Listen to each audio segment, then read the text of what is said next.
ഒരാള് ഫോണിൽ ഏതെങ്കിലും ഒരു ആപ്പ് വഴിയാണ് തെറ്റ് ചെയ്യുന്നത്, അതൊക്കെ അൺഇൻസ്റ്റാൾ ചെയ്തിട്ട് റമദാനല്ലേ വരുന്നത് എന്ന് വിചാരത്തോടെ നന്നാവണമെന്ന് കരുതുമ്പോ ഇബ്ലീസ് തോന്നിപ്പിക്കും. എന്താ തോന്നിപ്പിക്കാന്ന് പറയും?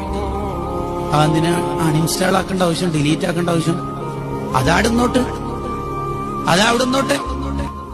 നീ അത് ചെയ്യാതിരുന്നാ മതിയല്ലോ എന്ന് പറഞ്ഞാൽ തെറ്റ് ചെയ്യാനുള്ള ആ ആപ്ലിക്കേഷൻ സിസ്റ്റം അവിടെ ഉണ്ടായിരിക്കെ തന്നെ തെറ്റ് നിർത്താൻ കഴിയുമെന്ന് കോൺഫിഡൻസ് തരും. ആ പെൺകുട്ടി അവിടെ പഠിക്കുന്നതെന്ന് വിചാരിച്ചിട്ട് നീ ആ കോളേജിൽ നിന്ന് തന്നെ ഒഴിവാകുന്നോ? അതിന്റെ ആവശ്യം? അതവിടെ തെറ്റ് ചെയ്യാനുള്ള സാഹചര്യം ഉണ്ടായിരിക്കെ തെറ്റ് നിർത്താൻ കഴിയുമെന്ന് കോൺഫിഡൻസ് തരിക എന്ന് പറയുന്നത് ഭയങ്കര ചതിയാണ്. എന്നിട്ട് ഇബ്ലീസ് തോന്നിപ്പിക്കണത്, നീ ഇപ്പൊ യൂട്യൂബ് അൺഇൻസ്റ്റാൾ ചെയ്താല് വയലും മദ്ഹുഗാനൽ എങ്ങനെ കേൾക്കല്?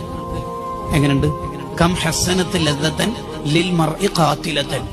ഡാഫോഡിൽസ് സ്ട്രോബെറി ഫ്ലേവർ ഐസ്ക്രീം വെച്ചിട്ടാ പറ്റിക്കണത്. ബട്ട് മിൻ ഹൈസു ലം യദ്രി അന്ന സുമ്മ ഫിദ്ദസമി.